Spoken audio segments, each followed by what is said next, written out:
जैसे हमारे field marshal Sam Manekshaw साहब ने जैसा एक बार बोला था, अगर कोई इंसान ये बोलता है कि मैं डरता नहीं हूँ, या तो वो झूठ बोल रहा है या तो वो एक गोरखा है। Anyone who says he is not frightened is a liar, except perhaps the Gorkha. कितना सच है साहब ये स्टेटमेंट? गोरखा में एक ऐसा साहस होता है कि वो कभी भी डरता नहीं और कभी भी वो पीछे नहीं हटता है। वो हमेशा कुछ भी टास्क मिले वो हमेशा मना नहीं करता है। वो अपना जान दिल लगा कर हमेशा लगते रहते हैं। मतलब टास्क मिला है तो आपने उसको करना ही है, करनी है, कोई कुछ भी हो जाए। कुछ भी हो। खुकरी के बारे में आप एक बार हमें समझाइए कि ये खुकरी एक्चुअली क्या होता है, क्या वेपन है ये? हाँ जी बेट, ये खुकरी है हमारा एक संस्कार का प्रतीक है या चिन्ह है।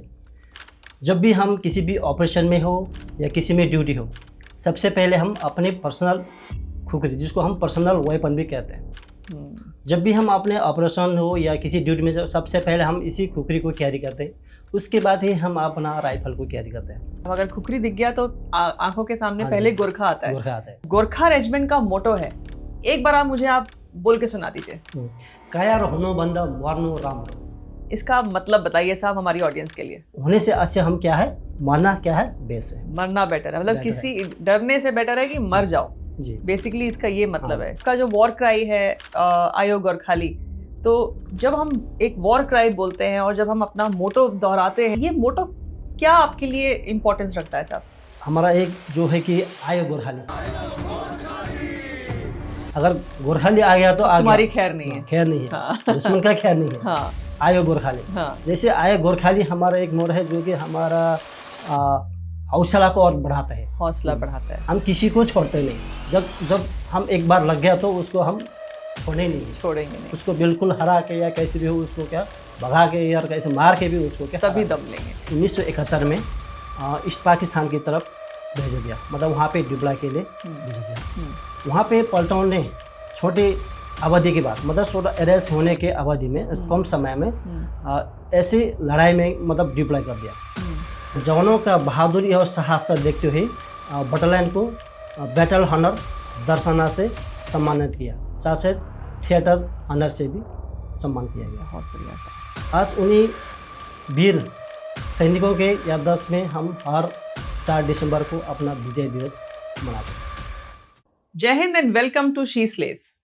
मैं आपका स्वागत करती हूँ एक नए एपिसोड में with yet another soldier of Indian army, जिन्होंने अपने करेज का ऐसा प्रूफ दिया कि इस देश का one of the highest gallantry awards जीता, दैट इज शौर्य चक्र। आज मेरे साथ स्टूडियो में है नायब सूबेदार तेज बहादुर गुरुंग, शौर्य चक्र। आज मेरे साथ 51 GR यानी कि गोरखा राइफल्स के एक शूरवीर जेसीओ हैं, जिनसे हम बातचीत करेंगे उनकी लाइफ के बारे में और जिस ऑपरेशन के चलते उनको शौर्य चक्र नवाजा गया, उस ऑपरेशन के बारे में हम जानकारी हासिल करेंगे। तो बिना टाइम वेस्ट किए let's get on to the discussion with नायब सूबेदार गुरुंग साहब। Welcome to the podcast. Thank you so much, आप हमारे स्टूडियो में आए और हमसे आप अपनी शेयर करने वाले हैं डिटेल्स अपने ऑपरेशन के बारे में, जिसके कारण आपको शौर्य चक्र जैसा एक गैलेंट्री अवार्ड दिया गया। तो सबसे पहले साहब मुझे आप अपने बचपन के बारे में बताइए, अपने चाइल्डहुड के बारे में बताइए थोड़ा बहुत, कि वहाँ से आपकी जर्नी कैसे शुरू हुई और आज आप यूनिफॉर्म में बैठे हैं, वहाँ से यहाँ तक का सफ़र कैसा था? धन्यवाद। सर्वप्रथम तो मैं नेपाल के स्याङ्जा जिला से हूँ और मेरे घर में मेरे ग्रैंडफादर, फादर और बड़े भैया भी सेना से जुड़े हैं। बहुत बढ़िया। और उन्हें पुरखों के कदम चलते हुए आज मैं भारतीय सेना में भर्ती होने का इच्छुक रखा। और जब मैं हर हमेशा यही सोचता था कि मैं भी एक बार सेना में भर्ती हूँ, और इसी को लेते हुए मैंने अपने साहस और कदम रखा और आज मैं इस सेना में कार्यरत हूँ। बहुत बढ़िया साहब। तो आपने बचपन में ही सोच लिया था कि मुझे फौज में ही जाना है, और आपने कहा कि आपके पुरखों से चले आ रहा है और आपके ग्रैंडफादर ब्रिटिश आर्मी के टाइम से गोरखा रेजिमेंट में कार्यरत थे। Ji ma'am. What a privilege to be sitting with him. ये तो साहब आप एक लेगेसी लिए चले आ रहे हैं अपने पुरखों से आज तक की। तो घर में जब पहली बार पता चला कि आपको शौर्य चक्र दिया जा रहा है जी मैम। और आपने कुछ ऐसा कर दिखाया है, तो पहला रिएक्शन क्या था जब आपने अपने परिवार को बताया?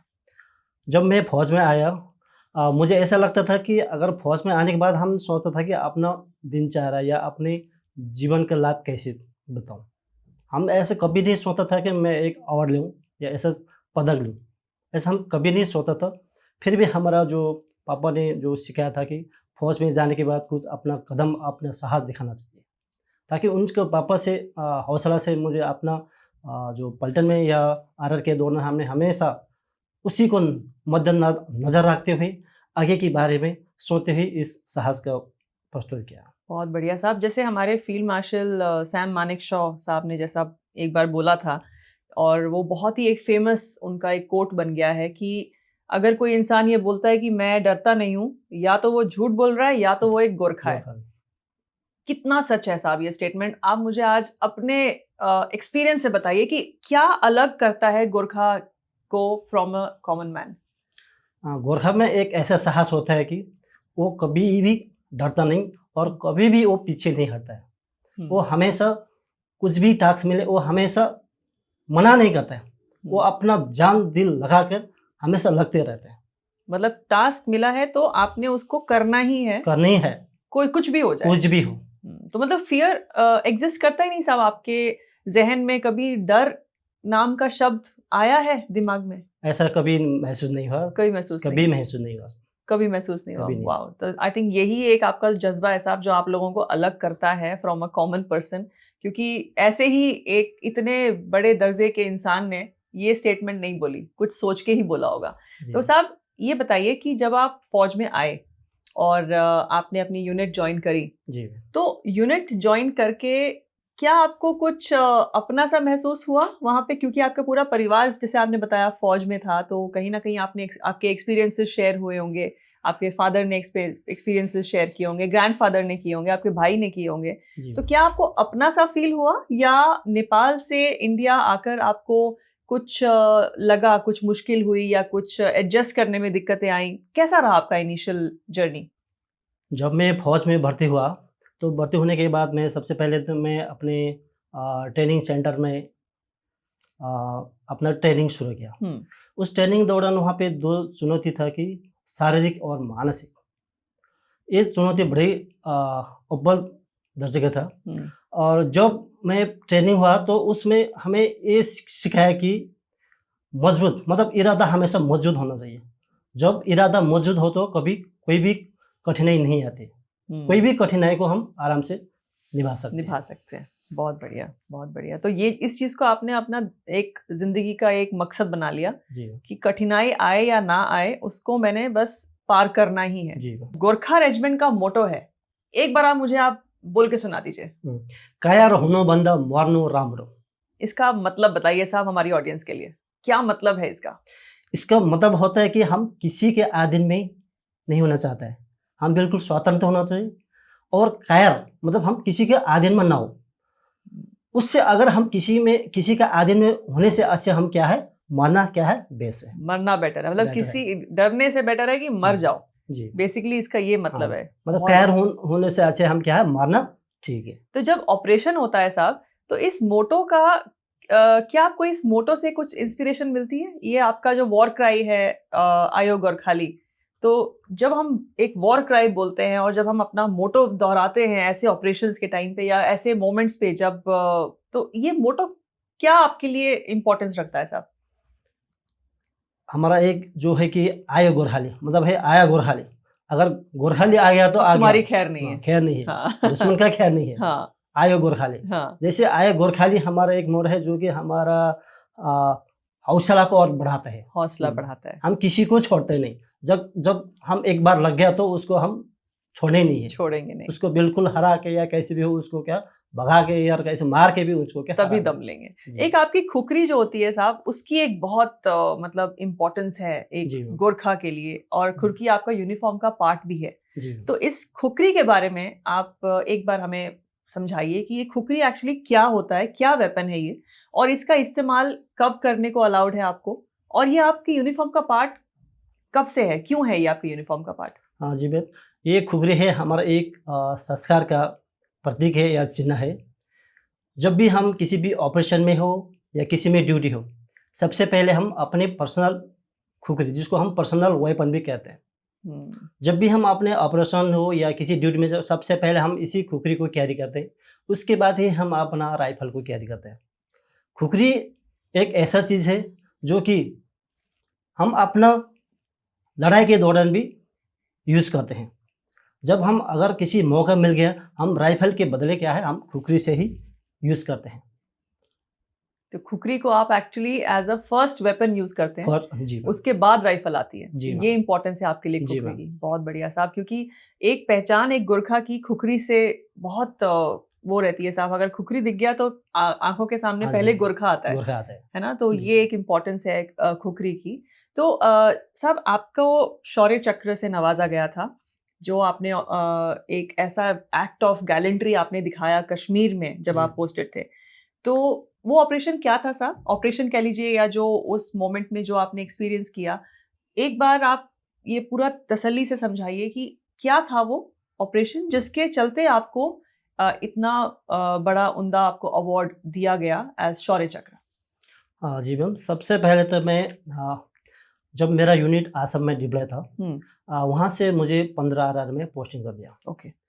15 आर में पहुँचने के बाद सबसे पहले मैंने 15 आर में रिपोर्ट की। रिपोर्ट करने के बाद मुझे 1 महीने का PIT ट्रेनिंग के लिए भेज दिया। जैसे PIT को ट्रेनिंग तो समाप्त हुआ, उसके बाद फिर मैं दोबारा अपने 15 आर में जो रिपोर्ट की। उसके बाद मुझे अपने फॉरवर्ड कंपनी में भेज दिया। फॉरवर्ड कंपनी फॉरवर्ड में, कंपनी ओके। में, जो कि फॉरवर्ड कंपनी बिल्कुल LC में डिप्लॉय था। एलसी में, लाइन ऑफ कंट्रोल लाइन पे, ऑफ कंट्रोल। ओके हाँ। ओके। वहाँ भी डायरेक्ट नहीं जा सकते थे हम, कहीं क्लाइमेटेशन करते 2-4 8 दिन ऐसे क्लाइमेटेशन करते मैं 1-2 हफ्ते के बाद अपने कंपनी में पहुँचा। तो वहाँ टेम्परेचर कितना जाता था साहब नीचे कि एक्लिमेटाइज करने की जरूरत पड़ती थी आपको? जब मैं अपने कंपनी में जब गया, उस टाइम में बहुत बर्फ गिरा हुआ बर्फ पड़ी था, हुई थी, ओके। पूरा बर्फ से ढका हुआ था। जब हम अपने कंपनी में जाते समय हम रात को मतलब 9 करीब 9 बजे को निकला था, हम सुबह 6 बजे पहुंचा अपनी कंपनी में। अच्छा, पूरी रात मार्च करके साहब जी। या फिर पूरा मार्च करते, अपने मार्च पैदल मार्च करते। पैदल मार्च करके? उस टाइम में बिल्कुल बर्फ से ढका हुआ था। तो हम सुबह करीब 6 बजे के आसपास अपने कंपनी में पहुंचे। वहाँ पहुंचने के बाद मुझे वहाँ पे हमारा CHM जो सिनर्जी से सबसे पहले तो वहाँ के इलाके के बारे में ब्रीफ किया, और उसके बाद अपने कंपनी के एयर के बारे में ब्रीफ किया, और वहाँ के एरिया फैमिलाइजेशन भी किया। उसके बाद 2 दिन के बाद मुझे वहीं से ड्यूटी में भेज दिया गया, ओके। और ड्यूटी में डेली वही रूटीन चलता था। वहाँ का टास्क था कि जो भी लाइन ऑफ कंट्रोल में लगे हुए फैंस को कंट्रोल मतलब स्वीकार करना, और वहाँ से किसी भी जो भी आतंकवादी घुसपैठ करता है तो उनको रोकना और मारना। घुसपैठ को रोकना आपका मेन टास्क था साहब, इन्फिल्ट्रेशन को रोकना। इन्फिल्ट्रेशन को, ओके। वहाँ के मुद्दा ये रहता है कि उनको दुश्मन को अगर इन्फिल्ट्रेशन होता है तो उनको मारना, किसी भी हालात में वहाँ से इन्फिल्ट्रेशन होना नहीं देना। वहाँ का मेन टास्क ये था, ओके। जब मैं कंटिन्यूस ऐसे ही करते करते मेरा 8-9 महीने ऐसे पूरा ड्यूटी अप डाउन मतलब ऐसे ही चलते रहा था। यह बात 4 अगस्त 2011 की है, जब मैं अपने LC फैंस से आगे जब मैं एम्बुश में बैठ गया था। उस टाइम में करीब 12:30 बजे के आसपास मेरा पोस्ट के लेफ्ट साइड से कुछ चलने का आवाज़ सुनाई दिया। चलने की आवाज़ आई? जी। अच्छा। जैसे चलने की आवाज़, मैंने तुरंत अपने बड्डी को क्या सतर्क किया, क्योंकि वहाँ पे बहुत नफरी बहुत कम होते थे। पूरा 2 बंदे ने पूरा रात बिताना पड़ा था। अच्छा। तो उस टाइम में फिर मैंने अपने बड्डी को तुरंत अलर्ट किया। उसके बाद मैंने बिल्कुल आवाज़ को सुनते रहा, इधर उधर देखा, इधर उधर कुछ नहीं दिखाई दिया। वहाँ का मौसम बिल्कुल ख़राब और अंधेरी मौसम था। और टाइम क्या था सर? रात के 12:30 बजे। तो एकदम घना अंधेरा रहेगा उस टाइम पे, ओके। मौसम बहुत इतना बुरे हाल, मतलब इतना ख़राब, बिल्कुल अंधेरा, इधर उधर देखा, कुछ नहीं देखा। और उस टाइम में मेरे पास एक मोटरोला सेट था जो कि कम्युनिकेशन का सेट। तो मैंने बिल्कुल धीरे से मैंने दूसरे पोर्ट से कांटेक्ट किया कि इस तरफ ऐसे ऐसे चलने का आवाज़ सुनाई दे रहा है, आपकी तरफ कोई आवाज़ सुनाई दे रहा है कि नहीं। तो उसने बोला कि इधर कोई आवाज़ नहीं सुनाई दे रहा, आप उधर ही क्लियर करो बोला। और वो कितना दूर थे आपसे? और मेरे से वो लगभग 50 मीटर आगे। 50 मीटर दूर थे। हाँ। ओके। और उसके बाद मैंने उसे उधर से जैसे मैसेज आते फिर मैंने क्या है मेट्रोला शेड को ऑफ कर दिया, क्योंकि अगर उसमें आवाज आती फिर। आवाज़ आते रहते, अगर कहीं से भी कॉल किया तो वहाँ पे क्या आवाज़ करते, जिसकी हमारा सरप्राइज लॉस होने की खतरा था। तब मैंने तुरंत मोटरला शेड को ऑफ किया। और कुछ मैंने सोचा कि ऐसे बैठने से कुछ नहीं होगा, तो मैंने ये सोचा कि यार ऐसे बैठने से कुछ नहीं होगा, थोड़ा कुछ ना कुछ तो करना पड़ेगा बोल के मैंने फिर चट्टानों का आड़ लेते हुए आगे देखते रहा और आगे बढ़ता रहा, अपना क्रोलिंग करते मैं आगे बढ़ा। अच्छा, जब मैंने फिर आवाज़ तो ऐसे बिल्कुल चलने का आवाज़ सुनाई दे रहा है, मतलब फिर भी कंटिन्यूअसली आवाज आ continuous रही थी आवाज़, आपको। जी। ओके। कंटिन्यूस बिल्कुल आवाज़। तो मैंने इधर उधर फिर भी कुछ नहीं दिखाई दिया। और फिर मैं एक बार और आगे बढ़ा और आगे बढ़ने के कुछ समय बाद मेरा पोस्ट के दाहिने तरफ लगभग 15 मीटर के दूर पर 3 आतंकवादी दिखाई दिया, 3 आतंकवादी खड़े हुए थे वहाँ खड़े पे। हुए थे। उसमें कैसे दिखाई दिया, उस टाइम में मेरा दाहिने तरफ की जो ज़मीन जो क्या था कि थोड़ा ढलान था, जो मेरा हाइट से हो गया और मैं थोड़ा नीचे हो गया। मतलब मैं नीचे हो गया, मतलब जो 3 आतंकवादी था वो क्या है थोड़ा ऊपर हो गया, जिससे मुझे वो 3 आतंकवादी क्या है स्काई लाइन बन गया। हाँ, नजर आ तभी गया। मुझे देखने में मतलब सफल हो गया। तो उसी टाइम में मैंने क्या है, मेरे पास वो ग्रेनेड था, वो ग्रेनेड को थ्रोइंग किया और ग्रेनेड फाड़ते ही फिर मैंने अपने पर्सनल हथियार से फायर किया। उस टाइम में तो जब आधी रात में तो हम शीश लेके फायर नहीं कर सकते, हाँ, तो करेक्ट। मैंने बिल्कुल ही पोजीशन में फायर किया। जैसे फायर किया तो उसी समय बिल्कुल अजीब सा आवाज़ आ गया, अजीब सा आवाज मतलब? जैसे किसी चोट का जैसे दर्द का वो कोई होता है। रोया जोर से, जी, चिल्लाया जोर से जी, कोई। जी, ऐसे चिल्लाया और हमने फिर दोबारा और ब्रश खोल दिया। और उसी के बाद थोड़ी देर में बाद क्या है, हमारे ऊपर भी वो जो आतंकवादी का भी फायर आ ब्रश गया। आ गया, अच्छा। बिल्कुल ब्रश आ गया। जैसे ब्रश आ गया हमें थोड़ा पिन डाउन होना पड़ा, हमें भी थोड़ा सेफ्टी लेना पड़ा।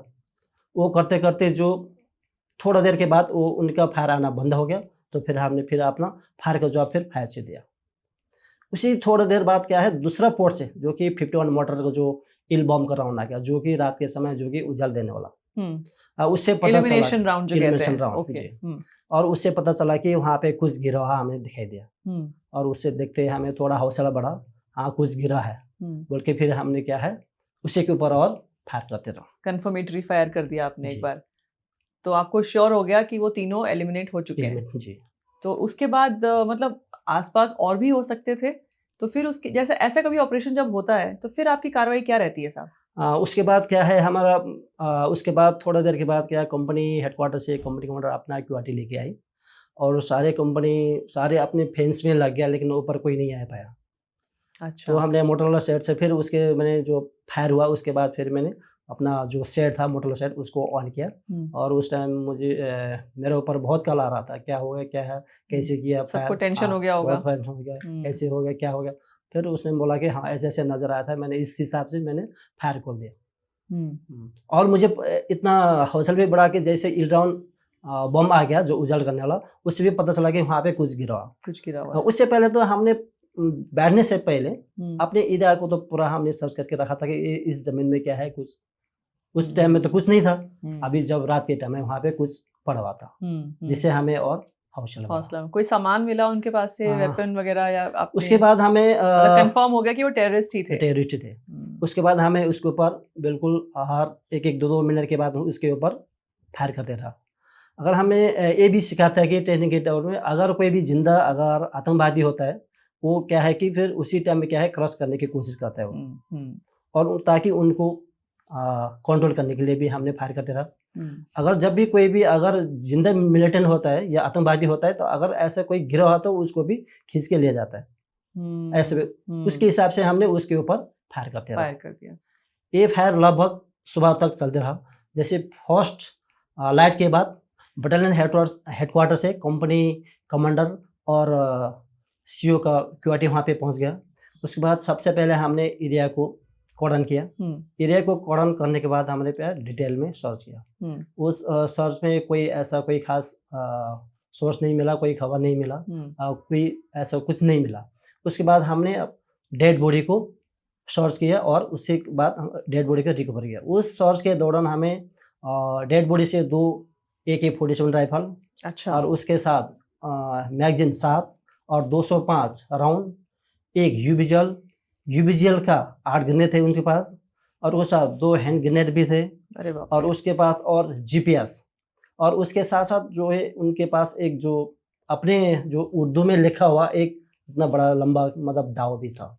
अच्छा। हाँ जी, उसके साथ साथ उनके पास एक छोटा सा बोतल सा इतने साइज का, हाँ। उसमें कुछ लिक्विड था अच्छा, कुछ लेकिन लिक्विड हमें था। जी अच्छा। कुछ लिक्विड था लेकिन वो क्या चीज़ है हमें पता नहीं लगा और इसके साथ वो खाने का कोई टॉफी ऐसा अपने आप को वो जी करने के ओके। लिए अच्छा, जी मतलब खुद का खाने पीने का भी सामान लेके चल रहे थे, सामान वेपन मतलब काफी कुछ लेकर वो लोग इन्फिल्ट्रेट करने बिल्कुल की कोशिश कर रहे कोशिश थे, कर रहे थे जिनकी आपने वहीं पे उनको आपने रोक दिया। जी तो ये तो बहुत ही मतलब ये सुनने में बहुत आसान लगता है दोस्तों, क्योंकि ऐसा लगता है कि मार दिया, सामने थे मार दिया, लेकिन जो उस समय घट रहा था, एक इंसान जो एक सोल्जर भी है लेकिन अकेले हैं और उनको वहीं अपना डिसीजन भी लेना है कि अब मुझे क्या करना है, क्योंकि उनके पास आसपास कोई सपोर्ट नहीं है, लेकिन अकेले इन्होंने उन तीनों टेररिस्ट को वहां पे एलिमिनेट किया। इसके चलते शौर्य चक्र नवाजा गया गुरुंग साहब को। साहब, एक और बात बताइए, जब आप यूनिट में होते हैं जी और आपकी यूनिट काफ़ी हाईली डेकोरेटेड भी है, जी मैम काफ़ी आपके वेलर की कहानियाँ हैं और बहुत कुछ आप बताना चाहेंगे 51 जीआर के बारे में कि ऐसा क्या है जो 51 जीआर को इतना मतलब ऐसी यूनिट मानी जाती है जहाँ पे शौर्य की बहुत सारी गाथाएं सुनने को मिलेंगी। जब हमारा यूनिट 1 जनवरी 1965 में गठन हुआ, ये हिमाचल प्रदेश के सोलन जिले में गठन हुआ था और यूनिट को पालमपुर और नेफा में कार्य करने के मौका मिला ओके। जो गठन के बाद सून आफ्टर। ओके। बाद और उसके बाद ईस्ट पाकिस्तान जहाँ पे लड़ाई का बहुत मतलब हंगामा चल रहा था और यूनिट को 1971 में ईस्ट पाकिस्तान की तरफ भेज दिया, मतलब वहाँ पे डिप्लॉय के लिए भेज दिया। वहाँ पे पलटन ने छोटे अवधि के बाद मतलब छोटा एरेस्ट होने के अवधि में कम समय में ऐसे लड़ाई में मतलब डिप्लॉय कर दिया और वहाँ पे पालमपुर और नेफा में डिप्लॉय के बाद पलटन को 1971 में बांग्लादेश में भेज दिया जो कि ईस्ट पाकिस्तान में। उस टाइम में उग्रवादियों के साथ काफ़ी मुकाबला और लड़ाई लड़ने के मौका मिला, मुठभेड़ हुआ और उस दौरान पलटन ने काफ़ी जगह में हमला किया और हमला के बाद एक करते ही पलटन ने 2-3 बार हमला किया और जब ईस्ट पाकिस्तान जो कि दर्शना रेलवे स्टेशन पर फिर पलटन का कमान अधिकारी जो कि लेफ्टिनेंट कर्नल सी वेणुगोपाल ने एक हमला का रणनीति तय किया। उसके बाद पूरा बटलाइन के चारों कंपनी ने वहाँ पे हमला किया। जब भी लड़ाई में होता है कि कोई भी एचओर रात के समय होता है 12 बजे 1 बजे, लेकिन उस टाइम का जब कमान ने ये सोचा कि उस टाइम में एचओर सुबह का 7 बजे दिया था, अर्ली मॉर्निंग होता कि ऐसे एचओर तो रात के समय मतलब हमला करने का टाइम देता है, लेकिन क्या है उस टाइम में क्या है कमान अधिकारी के साथ अपने सोच विचार से क्या है सुबह के 7:30 बजे मतलब हमला करने का मतलब यह सोच दिया और वहाँ पे 4 दिसंबर 1530 तक उस दर्शना को क्या है कब्जा करने में सफल। 7 बजे एचओर था हमला करने का, वहाँ से करते करते अच्छा दोपहर का 3:30 बजे तक वहाँ पर कब्जा करने में हासिल हुआ। इस हमले में यूनिट का कईयों बहादुरों ने वीरता योगदान दिया और उस हमले में कईयों जवानों को गैलेंट्री अवार्ड से भी सम्मानित किया और जवानों का बहादुरी और साहस देखते हुए बटालियन को बैटल हॉनर दर्शना से सम्मानित किया, साथ साथ थिएटर हॉनर से भी सम्मान किया गया। बहुत बढ़िया साहब। आज उन्हीं वीर सैनिकों के याददाश्त में हम हर 4 दिसंबर को अपना विजय दिवस मनाते हैं। बहुत बढ़िया साहब। ये सिर्फ कहानियां नहीं हैं दोस्तों, ये रियल लाइफ स्टोरीज हैं जो हमारे सोल्जर्स ने कुछ ऐसे मौकों पर अपनी वीर गति को प्राप्त हुए हैं, अपनी जान उन्होंने दांव पे लगा दी अपने देश के लिए। और जब इंडो पाकिस्तान वॉर हो रहा था उस समय 51 जीआर ने जो करके दिखाया था, it is a story in itself. It's an act of valor, it's an act of courage. और एक 51 GR के ही सैनिक जो हमारे साथ आज बैठे हैं, उनके मुख से ये बात सुनना, it's in itself is a great moment of pride for all of us. तो साहब, यूनिट लाइफ कैसी होती है साहब आपकी? जैसे आपको जैसे शौर्य चक्र से नवाजा गया, आप जी। अपनी यूनिट में जाते हैं, कई नए भर्ती हुए जवान ही होते हैं, कुछ सीनियर्स होते हैं, तो क्या माहौल रहता है साहब यूनिट में आपका? और जब आपको ऐसा एक अवार्ड मिले तो कैसे आप लोगों की सेलिब्रेशन होती है साहब? जी मैम, मुझे यूनिट में मेरा नाम से कोई नहीं बुलाता है। अच्छा। मुझे अपने जो गैलेंटियर है शौर्य चक्र, हाँ, शौर्य चक्र साहब बोलते हैं। हाँ, आपका नाम तो नाम ही लेते शौर्य नहीं। चक्र हाँ साहब जी, पड़ हाँ चुका जी। है। अच्छा, शौर्य चक्र साहब बोलते हैं डायरेक्ट, कोई मेरा नाम नहीं पड़ता है, शौर्य चक्र साहब। जब भी बहुत बढ़िया। राम राम बोलते हैं या हमारा जो है जहरी साहब, जो बोलता है, हम नाम तो बोलता नहीं, बस शौर्य चक्र साहब बोलते हैं डायरेक्ट। मतलब आपको रोज आपको याद जी। दिलाते हैं कि जी। आप हैं वो जिसने इस यूनिट को भी एक बहुत अमेजिंग मोमेंट दिया है। जी बहुत बढ़िया साहब। लेकिन आप कितना मोटिवेट करते होंगे साहब अपने जूनियर्स को भी, नहीं? जी। जब कोई भी लोग मेरे पास आता है, कोई जवान मेरे पास आता है, साहब आपने कैसे किया है? हम्म, हाँ, कैसे कहाँ से मिला, कैसे क्या किया था, आपने शौर्य चक्र कब मिला, ये पूछते हैं मेरे से। हम्म, तो मैंने उनको बताता है कि है भाई, ये हर किसी को मौका नहीं मिलता है। नहीं मिलता है, सही बात। हाँ, सही। लेकिन हमारा जो सिपाही का एक वो होता है, वहाँ जो राइफलमैन बोलते हैं, हम सिपाही नहीं बोलते हैं हमारा यूनिट में। राइफलमैन कहते हाँ, हैं, सही। राइफलमैन बोलता है। एक राइफलमैन में जो आर्डर करता है उसको पता होता है क्या है, कैसे है। हम्म, उनको ही पता होता है कैसे मिलता है, क्या करना पड़ता है। हम्म, जब फील्ड में जाओगे, वहीं आप आज़माइए, वहीं से पता लगता है। हम्म। और शौर्य चक्र कैसे मिला उसके बारे में मैं बताता कि बिल्कुल उनके बिल्कुल साहब। जब हम एलसी में ऐसे बैठा था, ऐसे ड्यूटी बैठा था, हम्म, उस टाइम में हमारा टाइम में ऐसे हुआ। हम्म, और जब इन्फेक्शन हुआ उस टाइम में मैंने ऐसे करके मैंने क्या शौर्य चक्र बोल के मैंने आप जवानों को क्या मतलब हौसला देता था। ये एक बात तो ये हो गई कि आपका जो अवार्ड जीतना है ना, इससे एक मोटिवेशन मिलती है।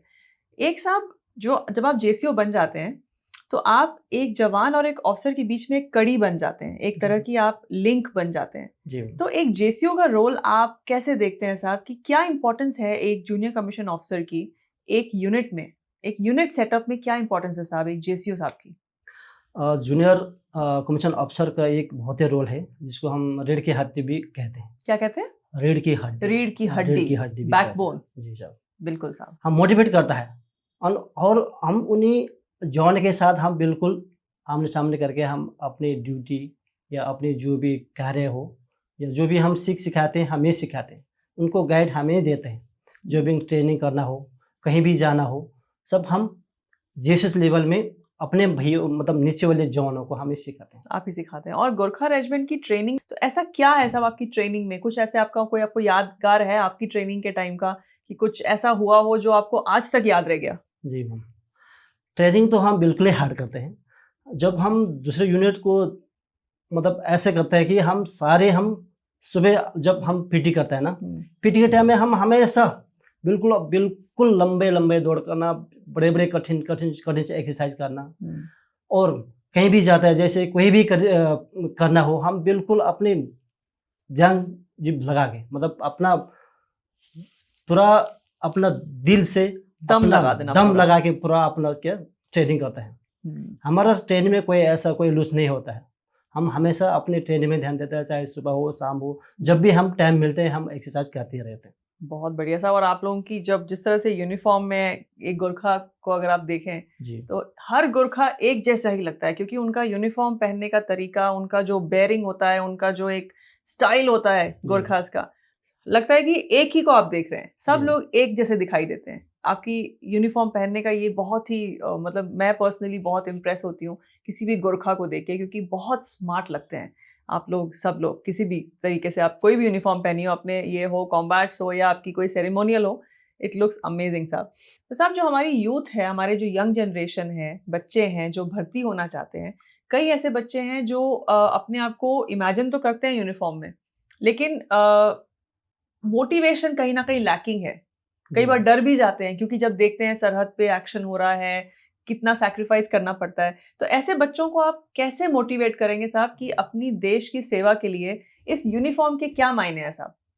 जी मैम, ये यूनिफॉर्म का ये कोई शो के लिए नहीं है। ये वर्दी उसके लिए है जो हम सीमाओं में खड़ा होकर अपने देश की रक्षा के लिए, अपने नागरिकों को रक्षा, अपने देश की सेवा के लिए हम तत्पर हैं, वर्दी को खड़े हैं। खड़े हैं।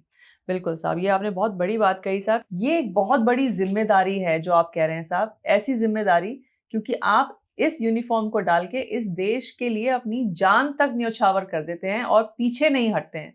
अपनी देश के लिए, अपने देश की जनता की रक्षा के लिए सरहद पे खड़े रहते हैं, चाहे वो सब 0 टेम्परेचर हो, चाहे वो गर्मी का टेम्परेचर हो, बिना उसको ध्यान में रखे आप खड़े होते हैं सिर्फ और सिर्फ भारत माता की रक्षा के लिए, अपने 1.4 बिलियन लोगों की रक्षा के लिए।